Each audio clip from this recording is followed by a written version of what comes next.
Welcome back, friends. And if you're new here, my name is Mary, and I would like to say Happy March to everyone. Spring is coming. Today, guys, we are going to be doing another thrift haul. This is my March thrift haul.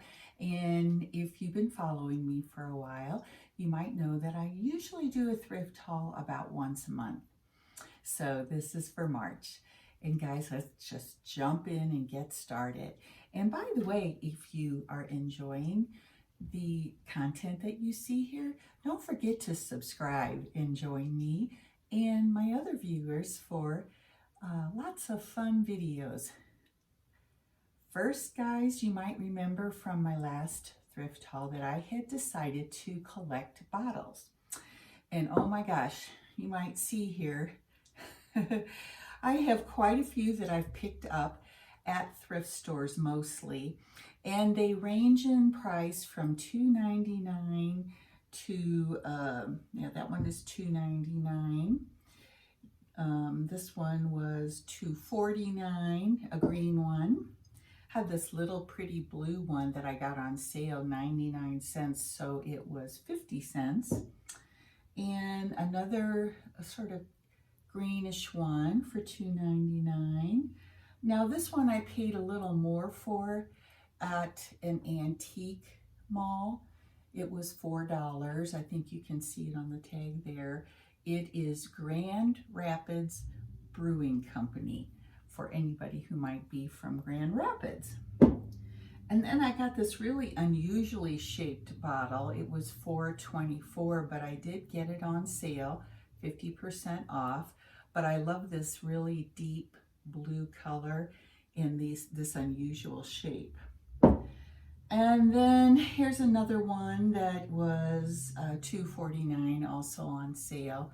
I'm going to take out that cork. I haven't washed up any of these bottles yet, and then they're going to go on the little window ledges in my hearthroom area.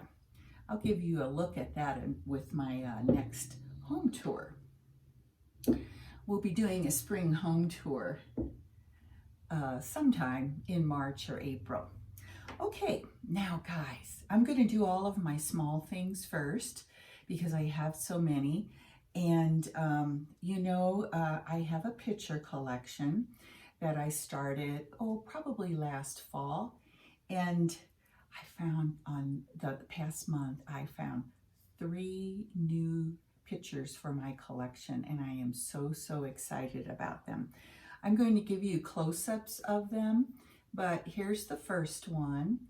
This one does not have a mark on it, but it cost me $2. It was half price, $3.99, so $2.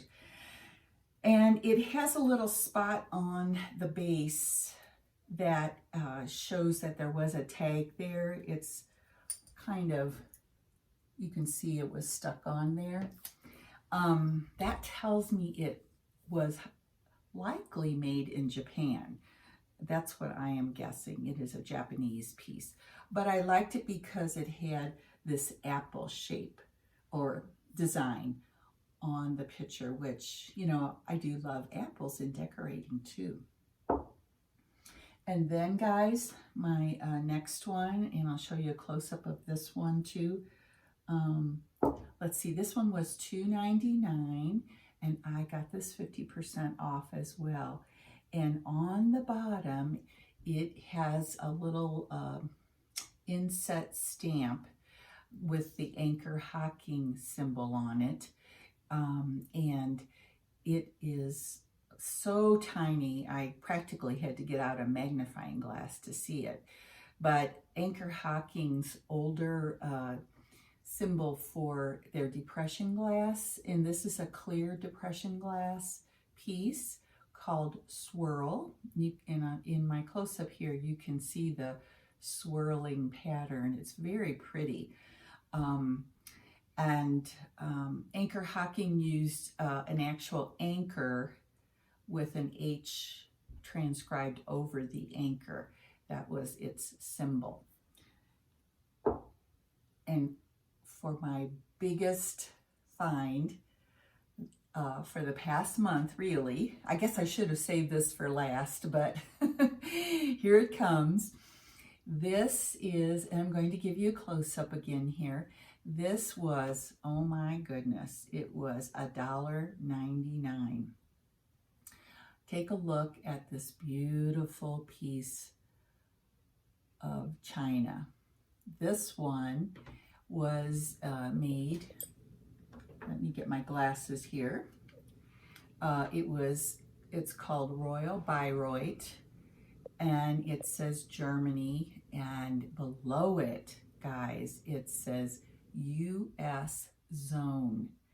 Oh my goodness, when I got my glasses out in the Arc Thrift Store and saw that, because it's so tiny, and here's a close-up of it, you can see it has underneath the lions, Germany, US Zone. Let me just tell you a little history about this. The reason I was so excited about it saying US Zone, and it was made by Royal Bayreuth, is because the US Zone means that this was produced between 1945 and 1949. Now, we know that because after World War II, Germany was divided into 4 zones. The Russians had a zone, Great Britain did, the United States, and then also France was given a zone. And the 3 allies, because, you know, France had already been defeated by Germany, the 3 allies who were fighting were England, United States, and Russia. But I think as a gesture to France, they were given a zone to administer as well. In any case, the 4 zones were divided up and occupied until 1949. At that time, in 1949, is when the, what is it in English? It's the Bundesrepublik Deutschland in German. Let's see. The Republic of Germany? The Federal Republic of Germany. That's what it is in English. Sorry. So the Federal Republic of Germany was founded in 1949 and no longer occupied by, except for East Germany, which stayed under Russian occupation, as you know, until the wall came down in Berlin. I think that was 1989. In the end, the 3 zones in the West became West Germany, as we called it, or the Federal Republic of Germany. But what's so great about this US zone stamp on the bottom of this picture is it tells me precisely when this was manufactured. And that means it had to have been made sometime between 1945 and 49. And that's important for dating pieces. And you can be really specific with it because sometimes pieces can be confused as to when they were manufactured. But this gives you that precise time frame to work with. Then just made me thrilled. Okay, now for some of my other little things that I was able to find. I am collecting some of these little figurines, and I like this bisque finish. Here's a close-up. This little boy who's milking a cow with a little bluebird sitting on the cow's bottom. So cute. And I'm going to be using this in, I hope, a unique way in my decor for the spring. So stay tuned for that. I also found this tiny little frog, and he was $1.29. He might appear in my fairy garden outside later this summer. By the way, the cow and little boy were $3.49, so I got them half price as well. And this is one that I found earlier in February. It was $2.99. It is called the Jessie Wilcox Smith Collection, 1986 Holiday Figurine Series, Springtime. And it's hand painted. Look at this darling little boy with his bundles of daffodils. Isn't it darling? So look for him later in a project that I'll be doing. Now guys, I'm not sure where I'm going to use this castle. I'm going to hold it up close so you can see it. It's a great castle in wonderful shape. And it's a little dull, and I might do some painting on it to make it look a little more interesting. It really doesn't, oh wait, it says Byron Molds.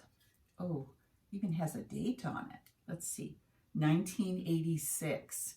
So what I think happened is that this was a mold that someone did at a ceramic shop, and then they painted it and fired it. So that's, I believe, where this came from. It's 1986. That's getting pretty old, isn't it? In any case, I'm going to do some painting on it and maybe use it outdoors in my fairy garden. Not quite sure about what I'm going to be doing with all these items yet. Now, another collection besides my pictures that I've started, and my inspiration for this collection was my Aunt Loretta, who had many sets of salt and pepper shakers, and she bought them, and they were souvenirs from travels or, you know, gifts from people. And I just thought that was so cute in her kitchen all the time. She had them all lined up above her cabinets in the kitchen. And I just always liked that when I went over to her house. She actually lived like down the street from where I grew up.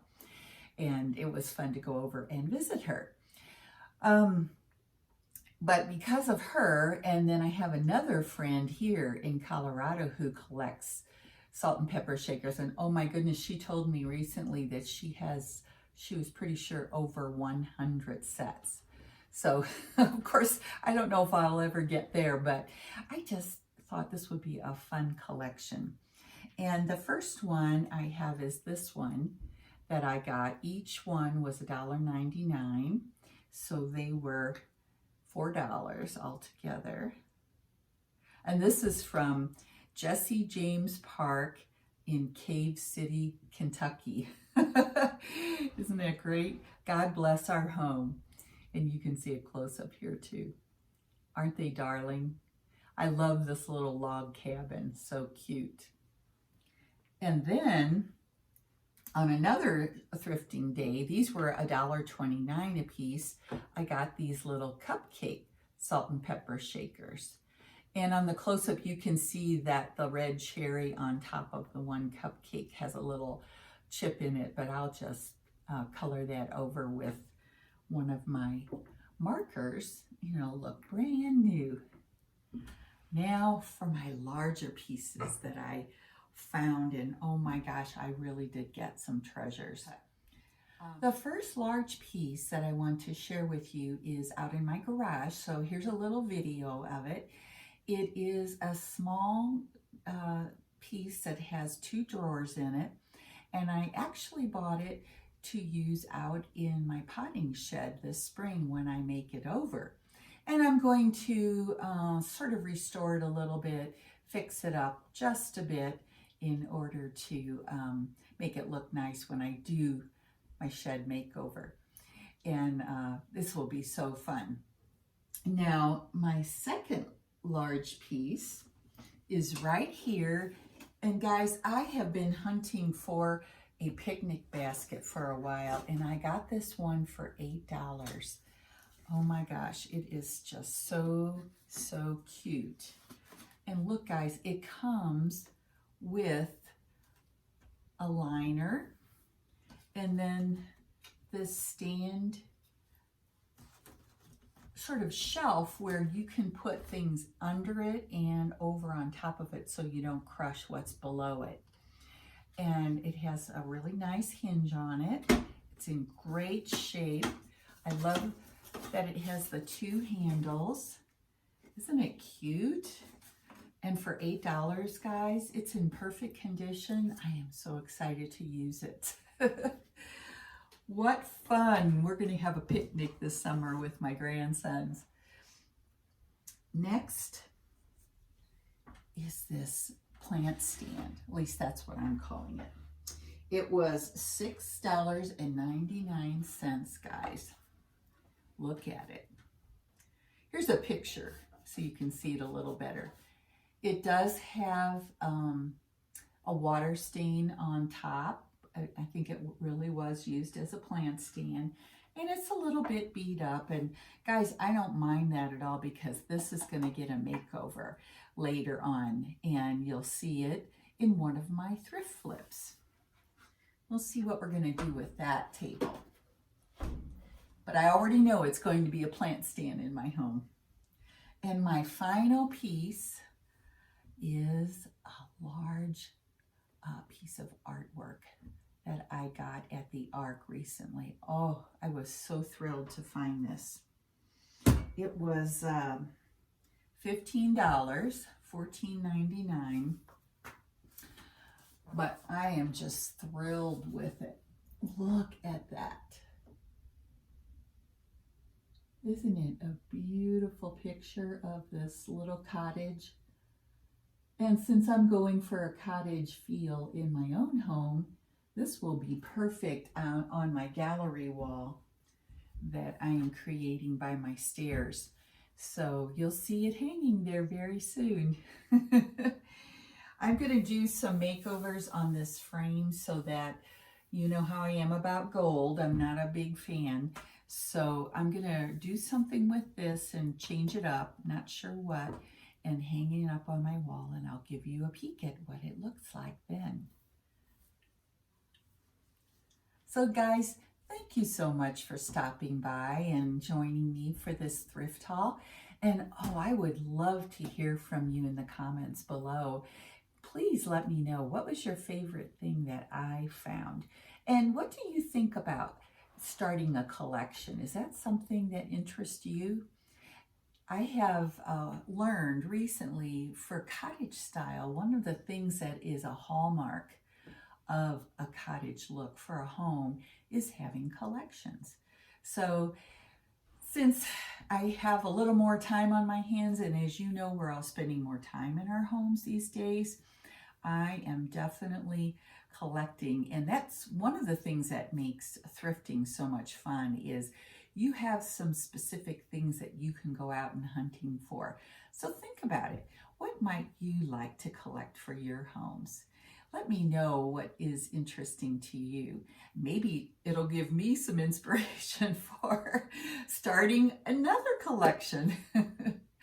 Alrighty guys, until next Friday, when I will probably be doing some flipping of even some of the items that you saw today.